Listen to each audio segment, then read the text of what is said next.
राजन एक छोटे से गांव में रहता था। उसका जन्म एक साधारण किसान परिवार में हुआ था। खेतों में मेहनत करते करते वह थक चुका था, क्योंकि अब खेती से आमदनी नहीं हो रही थी। दिन रात मेहनत करने के बाद भी पेट भरना मुश्किल हो रहा था। उसके ऊपर और उसके परिवार पर बहुत सारा कर्ज भी चढ़ गया था।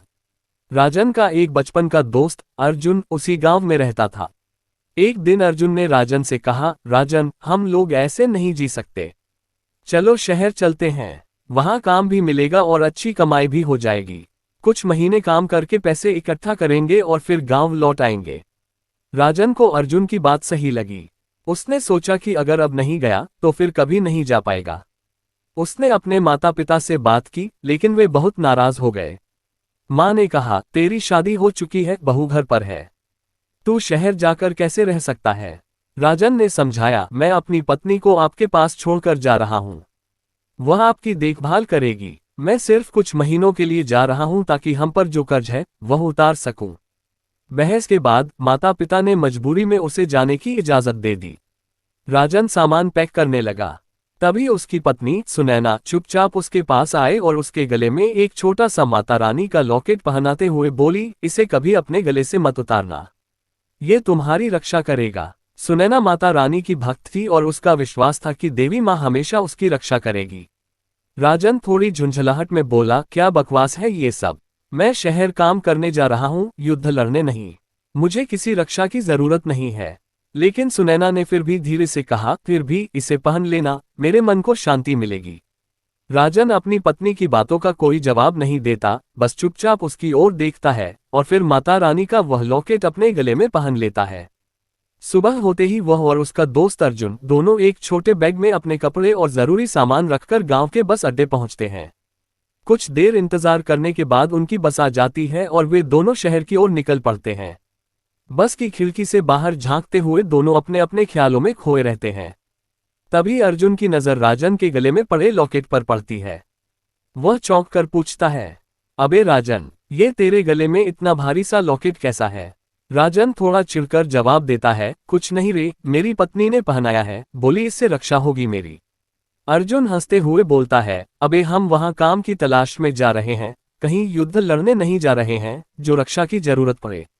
राजन को ये मजाक पसंद नहीं आता। वह झट से लॉकेट गले से निकालकर अपने बैग में रख देता है और बिना कुछ बोले खिड़की से बाहर देखने लगता है। अगली सुबह जब बस शहर पहुंचती है तो दोनों दोस्त नए जोश से बाहर निकलते हैं। चारों तरफ भीड़, ऊंची इमारतें और अजनबी लोग थे। दोनों फिर किसी सस्ते और ठीक ठाक कमरे की तलाश में निकल पड़ते हैं। मगर जहां भी जाते वहां या तो किराया बहुत ज्यादा होता या फिर कोई कमरा खाली ही नहीं मिलता। थक हार कर दोनों एक दुकान के बाहर की सीढ़ियों पर बैठ जाते हैं। अर्जुन फिर कहता है, अबे राजन, रहने का तो कुछ हो नहीं रहा, पहले काम ही ढूंढ लेते हैं, काम मिलेगा तो शायद कोई कमरा भी मिल जाएगा। राजन सिर हिलाता है और दोनों फिर से उठकर काम की तलाश में निकल पड़ते हैं। बहुत पूछताछ के बाद उन्हें एक 5 स्टार होटल में वेटर की नौकरी मिल जाती है। सैलरी भी बहुत अच्छी थी, टाइमिंग भी ठीक थी और मालिक भी खुशमिजाज था। दोनों को बहुत खुशी होती है। लेकिन अब भी एक दिक्कत बाकी थी, रहने की जगह। शाम ढलने लगती है। दोनों दोस्त होटल के बाहर की सीढ़ियों पर बैठे होते हैं और सोचते हैं कि अब कहाँ जाएं। तभी एक अजीब सा आदमी उनकी ओर आता है। उसके कपड़े पुराने और फटे हुए थे, चेहरे पर झुर्रियां, आंखों में अजीब सी चमक थी और हाथ में एक लाठी थी, लेकिन वो लाठी के सहारे नहीं चल रहा था, बल्कि जैसे हवा में तैरता हुआ सा लग रहा था। वह उनके पास आकर धीरे से पूछता है, क्या बात है बेटा, रहने का ठिकाना नहीं मिल रहा क्या। दोनों उसे देखकर चौंकते हैं, लेकिन बिना कुछ कहे नजरें फेर लेते हैं। आदमी फिर कहता है, मैं जानता हूं एक जगह, सस्ती भी है और खाली भी, अगर चाहो तो चल सकते हो मेरे साथ। राजन थोड़ा सख्त लहजे में पूछता है, तू है कौन। वह मुस्कुराकर जवाब देता है, ये जानना तुम्हारे लिए जरूरी नहीं है, जरूरी है तो सिर्फ ये कि तुम्हें रात कहाँ बितानी है। राजन अर्जुन की तरफ देखता है।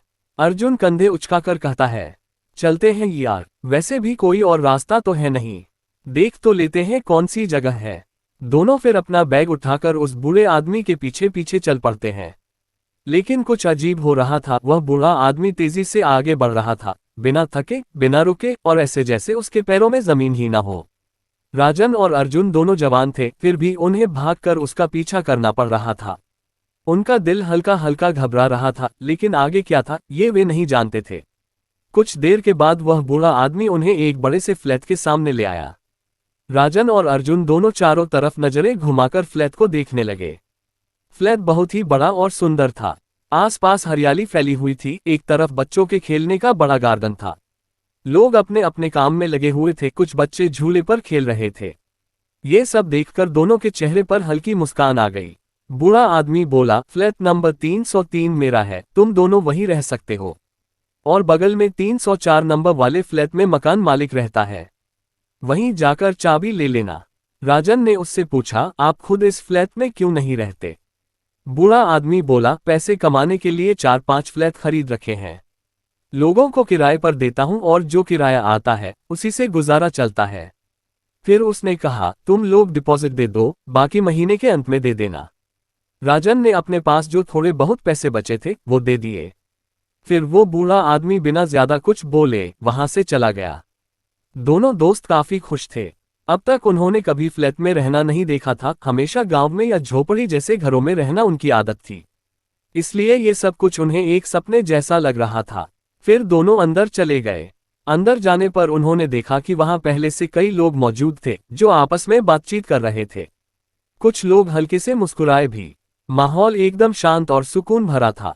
अब वे फ्लैट नंबर 304 के दरवाजे पर गए और दस्तक दी। दरवाजा एक औरत ने खोला। वह बहुत ही हंसमुख और सीधी सादी लग रही थी। उसने पूछा, आप लोग कौन हैं?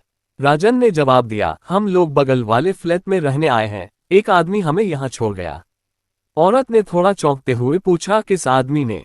राजन और अर्जुन ने उस बूढ़े आदमी का हुलिया बताया। ये सुनकर औरत थोड़ी घबरा गई, फिर संभलते हुए बोली, ठीक है, चाबी मेरे पास है, मैं अभी लेकर आती हूँ। इतना कहकर वह अंदर चली गई। दोनों वहीं खड़े होकर चारों तरफ नजरें घुमा रहे थे। तभी वहां से एक बहुत ही खूबसूरत लड़की आई। उसके हाथ में चाबी थी। वह मुस्कुराते हुए राजन और अर्जुन के पास आए और बोली, ये लो चाबी, आप लोग नए आए हो ना? अर्जुन जब उस लड़की को देखता है तो उसका दिल तेजी से धड़कने लगता है। इतनी खूबसूरत लड़की उसने अपनी जिंदगी में कभी नहीं देखी थी। उसके चेहरे में कुछ खास था, जैसे कोई अलग सी चमक, एक रहस्यमय मासूमियत। वो लड़की मुस्कुरा रही थी, लेकिन अर्जुन को लग रहा था कि उसकी आंखों में कुछ छुपा हुआ भी है। वह लड़की मुस्कुराते हुए चाबी थमाती है और बिना कुछ कहे धीरे धीरे पलटकर अपने फ्लैट के अंदर चली जाती है। उसकी मुस्कान अब भी अर्जुन की आंखों में अटकी रह जाती है। अर्जुन कुछ देर तक दरवाजे की ओर देखता रहता है, फिर हल्की सी मुस्कान के साथ राजन की ओर देखकर कहता है, यार क्या लड़की थी ना? राजन बस हल्के से हम्मा कहकर रह जाता है। उसकी आवाज में न तो हाँ थी न इनकार, बस एक अजीब सा ठहराव। दोनों फिर अपने नए फ्लैट के सामने आते हैं। अर्जुन चाबी घुमाकर जैसे ही दरवाजा खोलता है, एक ठंडी हवा का झोंका उनके शरीर को छूता हुआ गुजरता है। वो हवा बिल्कुल वैसी थी जैसी किसी पुराने तहखाने से आती है, भारी, ठंडी और अजीब। अर्जुन थोड़ा चौंक कर बोला, ओ तेरे, ये ठंड कहाँ से आ रही है? राजन बिना कुछ बोले सिर्फ आसपास देखता है। दरवाजा पूरा खोलते ही दोनों फ्लैट के अंदर कदम रखते हैं और कुछ सेकंड तक एक दूसरे का चेहरा देखकर बस देखते ही रह जाते हैं। अंदर का नजारा चौंकाने वाला था। फ्लैट काफी बड़ा था, 2 कमरे, एक किचन, एक बड़ा सा हॉल। फर्श पर झिलमिलाता मार्बल, दीवारों पर हल्का सा वॉलपेपर और सोफा टेबल सब बिल्कुल करीने से सजे हुए। सब कुछ चमक रहा था जैसे किसी ने अभी अभी सफाई की हो। राजन धीरे से बोला, इतना साफ सुथरा, जैसे अभी कोई रह कर गया हो। अर्जुन ने हंसते हुए बात हल्की करने की कोशिश की, अबे ज्यादा मत सोच, वो बूढ़ा बोला था ना कि उसके पास कई फ्लैट है, किराए पर देता रहता है, साफ सफाई तो करवाएगा ही किराएदारों के लिए, बिजनेस है उसका। राजन कुछ नहीं बोलता, उसकी आंखें अब भी पूरे फ्लैट में घूम रही थीं, एक दीवार से दूसरी दीवार तक, फिर फर्श, फिर छत, जैसे वो कुछ ढूंढ रहा हो या फिर कुछ महसूस कर रहा हो। अर्जुन ने अपना बैग उठाया और अंदर एक कमरे की ओर बढ़ते हुए बोला, चल रूम सेलेक्ट करते हैं, पहला वाला रूम मैं लूंगा, तू दूसरा ले लेना। राजन बस सिर हिलाता है। कुछ देर बाद वह हॉल के सोफे पर आकर बैठ जाता है। उसकी आंखें अब भी शांत नहीं थीं। तभी वह अर्जुन को आवाज देता है, अबे सुन, तुझे कुछ अजीब नहीं लग रहा? अर्जुन सामान रखते हुए बोला, क्या? राजन थोड़ा आगे झुककर धीमे धीमे बोलने लगा, जब हम बाहर थे, काम ढूंढ रहे थे, सुबह से आए हुए हैं, धूप में घूम रहे थे, तो कितनी गर्मी लग रही थी, याद है? यहाँ तक कि जब होटल के अंदर गए थे तो बाहर गर्मी झेलनी पड़ रही थी, और अब देख, यहाँ। उसने अपने दोनों हाथ फैला दिए। यहाँ तो चारों तरफ ठंड फैली हुई है। ऐसा लग रहा है जैसे कोई एक्ट चल रहा हो, पर कहीं कुछ भी नहीं है। कोई कूलर, कोई पंखा, कुछ नहीं। फिर भी ये ठंड और ये खामोशी। अर्जुन अब थोड़ा रुककर उसकी बातों को महसूस करता है। फ्लैट सच में बेहद ठंडा था, और एक अजीब सी नमी भी महसूस हो रही थी दीवारों में, जैसे पुरानी जगहों में होती है। लेकिन अर्जुन फिर भी हंसी में बात टाल देता है। अबे छोड़ना, तू तो वैसे भी डरपोक है। हो सकता है ये फ्लैट नीचे बेसमेंट जैसा हो या कोई पुरानी बनावट हो, इसलिए ठंडा लग रहा हो। बहुत सोचना बंद कर और सो जा। राजन चुपचाप सोफे पर बैठा था, तभी उसका मोबाइल वाइब्रेट करने लगा। स्क्रीन पर माँ लिखा देखकर उसके चेहरे पर मुस्कान आ गई। उसने तुरंत कॉल उठा लिया। हाँ माँ, कैसा है बेटा? सही सलामत पहुंच गया ना? कुछ खाया भी या नहीं? माँ की चिंता भरी आवाज सुनाई दी। राजन ने उन्हें शांत किया। हाँ माँ, हम लोग ठीक से पहुंच गए हैं। यहाँ सब कुछ ठीक है। और सुनो, एक अच्छी सी नौकरी भी मिल गई है 5 स्टार होटल में। सैलरी भी अच्छी है। रहने के लिए भी बहुत बढ़िया फ्लैट मिल गया है। तुम लोग चिंता मत करो। उधर से पिता की आवाज भी आई। बेटा, मेहनत करते रहना, लेकिन होशियारी से। गांव से बाहर की जिंदगी आसान नहीं होती। राजन थोड़ा भावुक हो गया। फिर बोला, हाँ बाबा, आप चिंता मत करो। मैं सब संभाल लूंगा। आप लोग भी अपना ख्याल रखना। इसके बाद उसने अपनी पत्नी को फोन लगाया। फोन उठते ही पत्नी की आवाज आई। राजन, पहुंच गए न ठीक से? मुझे चिंता हो रही थी। राजन मुस्कुराते हुए बोला, हाँ सब सही है। बिल्कुल ठीक। पत्नी ने फिर कहा, तुमने वो माता रानी का लॉकेट पहना है ना? याद है ना, मैंने जाते वक्त पहनाया था, वो तुम्हारी रक्षा करेगा। राजन थोड़ी देर चुप रहा, फिर झूठ बोल दिया। हाँ हाँ पहना है, अभी भी गले में है। जबकि सच ये था कि उसने वो लॉकेट बैग में रख दिया था और पहनना भूल गया था। कुछ देर बाद राजन और अर्जुन ने मिलकर खाना बनाया, खाया और फिर दोनों थककर अपने अपने कमरों में जाकर सो गए। रात के करीब 3 बजे थे। चारों तरफ गहरा सन्नाटा था। बाहर भी सब शांत था और फ्लैट के अंदर भी एकदम शांति थी।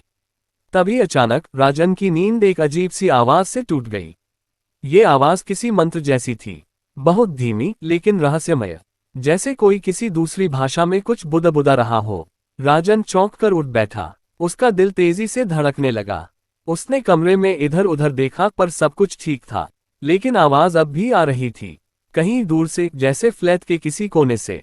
राजन धीरे धीरे बिस्तर से उतरा। उसके पैर ठंडे फर्श से छूते ही कांप गए। वो डरते डरते कमरे का दरवाजा खोलता है। बाहर हॉल में एकदम अंधेरा था। ना कोई लाइट जल रही थी, ना कोई हलचल थी, लेकिन मंत्रों की आवाज अब और साफ सुनाई देने लगी थी, मानो कोई दीवारों के पीछे बैठा मंत्र पढ़ रहा हो। राजन की आंखें डर से चौड़ी हो गईं। उसने फुसफुसाते हुए कहा, ये आवाज आ कहां से रही है? वो धीरे धीरे हॉल के बीच तक गया। चारों तरफ देखा, मगर वहां कोई नहीं था। तभी उसे याद आया, अर्जुन कहाँ है? वो तेजी से अर्जुन के कमरे की तरफ भागा। दरवाजा खोलते ही उसकी आंखें फटी की फटी रह गईं। अर्जुन वहां नहीं था। कमरा एकदम खाली था। बिस्तर वैसे ही सजा हुआ था जैसे किसी ने उस पर लेटने की कोशिश भी नहीं की हो। लेकिन अर्जुन कहीं नहीं था।